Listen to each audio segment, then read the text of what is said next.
बड़ी बहू वर्सेस छोटी बहू। भाई जो अच्छी बहू है वो तो अच्छी ही रहेगी और जो बुरी उसका क्या कहना। लेकिन क्या हो कि दोनों ही बुरी हो और बनने की कोशिश करे अच्छी। माँ जी ये लीजिए आपका चश्मा और ये रहा तेल। अरे ले आई तो चश्मा, पर तेल किस लिए? कैसी बात कर रही है माँ जी, ये तेल मैंने अपने घर से मंगाया है। वो आपके घुटनों में दर्द रहता है ना, इसलिए मैंने माँ से कह के आपके लिए एक बढ़िया तेल मंगाया है। घुटनों पर लगाते ही आपका दर्द चला जाएगा। है सच्ची? तब तो मुझे एक बार लगाकर देखना ही होगा। माँ जी आप बोले तो मैं लगा दूं क्या? अरे नहीं नहीं बहू, बाद में लगा लूंगी मैं। माँ जी अब मैं आ ही गई हूँ तो लाइए ना, मैं मालिश कर देती हूँ, आपको आराम मिलेगा। वैसे जिठानी जी ऐसे तेल बहुत मिलते हैं, इसका मतलब ये तो नहीं कि हर तेल असर करता ही है। माँ जी आप ये छोड़िए और आप इन दवाइयों को खाइए। सोना बहू ये किस चीज की दवाई है? माँ जी ये विटामिन की दवाई है, ये दर्द कम करने में मदद करेगा। तुम दोनों ऐसा करो, इनको यहीं रख दो और अंदर जाकर काम करो। सोना और मोना अंदर चली जाती है।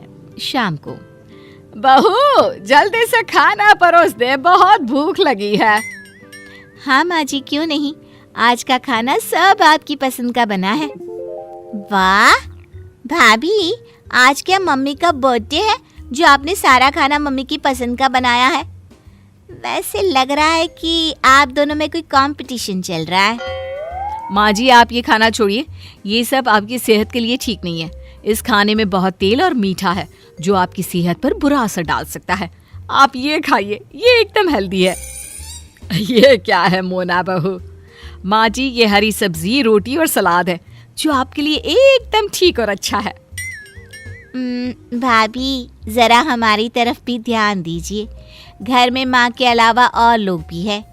यहाँ कोई बेस्ट बहू का कंपटीशन नहीं चल रहा जो आप लोग माँ को इम्प्रेस कर रहे हो। ये आपको कैसे पता?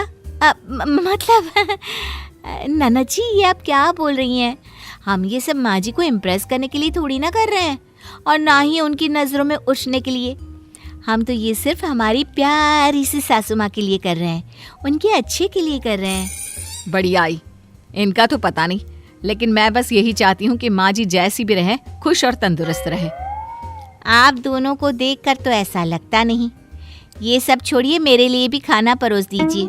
हाँ हाँ, नहीं तो खाना ठंडा हो जाएगा। कुछ दिनों बाद सीढ़ियों से गिरने की वजह से सास के पैर में मोच आ जाती है। कैसी है माँ जी? क्या कहा डॉक्टर ने? माँ जी को ज्यादा चोट तो नहीं आई ना? तुम कुछ बोल क्यों नहीं रही हो? हमें माँ जी की चिंता हो रही है। भाभी अगर इतनी ही चिंता हो रही थी तो आप माँ को देखने, उनका ख्याल रखने के लिए हॉस्पिटल क्यों नहीं आई? अब वो मुझे लगा तुम और देवर जी और ये हॉस्पिटल में है तो घर का ख्याल रखने के लिए भी तो कोई होना चाहिए। और वैसे भी मैं घर की बड़ी बहू हूँ, सोना तो इतना ज्यादा जानती भी नहीं है घर की चीजों के बारे में। बस मुझे और कुछ नहीं सुनना। डॉक्टर ने माँ को कुछ दिनों के लिए बेड रेस्ट करने के लिए बोला है और ये माँ की दवाइयाँ हैं, टाइम पर देने को कहा है। लाओ, माँ को दवाई टाइम से देना भूलना नहीं। और हाँ, रोज रात को हम में से किसी एक को माँ के साथ रुकना होगा। अरे लेकिन वो क्यों? माँ को रात को प्यास लगी या वॉशरूम जाना होगा तो? हाँ ये तुम सही बोल रही हो, लेकिन मुझे तो माफ कर दो, मैं नहीं रुक पाऊंगी। तुम तो जानती ही हो मुझे अपने बेड के सिवा कहीं और नींद ही नहीं आती। अब मैं क्या कह रही थी कि तुम ही रात को माँ जी के साथ सो जाओ ना। तुम्हारी माँ है, तुम्हारे सिवा उनको कोई अच्छे से कैसे समझ सकता है, और तुम उनके साथ रहोगी तो उनकी ज़रूरतों का ख्याल अच्छे से रख पाओगी ना। वो तो मैं रुकी जाती, लेकिन बस मैंने पूछा क्योंकि सारा दिन मैं ही तो थी, सोचा रात को आराम कर लूं। पर कोई बात नहीं, ठीक है मैं माँ के साथ रुकूंगी। अच्छा हुआ मैंने इसे रुकने के लिए बोल दिया। रात को कौन अपनी नींद बर्बाद करे। घर पर 2-4 मिनट के लिए शो ऑफ तो फिर भी कर लेती हूँ, लेकिन रात भर अस्पताल में ना जी ना। सही कहा, ऊपर से सुबह भी इतनी जल्दी उठना पड़ता है। चलो अब सो जाते हैं, अपनी माँ का ख्याल खुद को ही तो रखना होता है। कुछ दिनों बाद जब सास पूरी तरह से ठीक हो जाती है। अच्छा हुआ माँ जी, अब जल्दी ठीक हो गई। आप नहीं जानती मैं कितनी परेशान थी। सारा सारा दिन भगवान के सामने जाप करती रहती थी आपके लिए। परेशान क्यों? तुम तो मुझे एक बार ठीक से देखना तो दूर, पूछने के लिए तक नहीं आई। परेशान कैसे हुई? आप ये क्या बोल रही हैं? आप नहीं जानती मुझे आपकी कितनी चिंता हो रही थी। माँ जी, आप सही कह रही हैं। इसको आपकी चिंता होती तो ये आपको देखने आती, पर ये आपको देखने नहीं आई। असली चिंता तो मुझे हो रही थी आपकी। माँ, आपको यूं ठीक होता देख मुझे कितना अच्छा लग रहा है, मैं आपको बता नहीं सकती। मोना भाभी, आप माँ को देखने आ भी गई तो आपने कोई बड़ा काम नहीं किया। आप बस आती थी, माँ का हाल चाल पूछती थी और फिर चलते बनती थी। इसके अलावा आपने और कुछ किया क्या? वैसे तो मैं जब तक ठीक थी मुझे तुम दोनों की ज्यादा जरूरत नहीं थी, तो तुम दोनों मेरे इर्द गिर्द मंडराती रहती थी।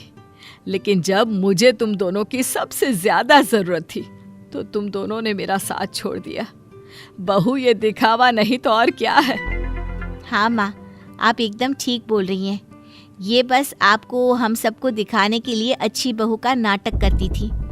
नहीं नहीं माँ जी, अरे बिल्कुल नहीं माँ जी, मुझे सच में आपकी चिंता थी। बहू, अगर चिंता होती तो मेरे बुरे समय में तुम दोनों कहाँ थे? ये कैसी चिंता है जो बुरा समय आने पर दिखता ही नहीं है? बहू, मैं चाहती हूँ कि तुम लोग दिखावे के लिए मेरी चिंता मत करो। करनी है तो सच्ची में करो, इससे मुझे भी अच्छा लगेगा और तुम लोगों को भी। सोना और मोना को अपने किए पर पछतावा होता है और वो अपनी सास से माफी मांगती हैं।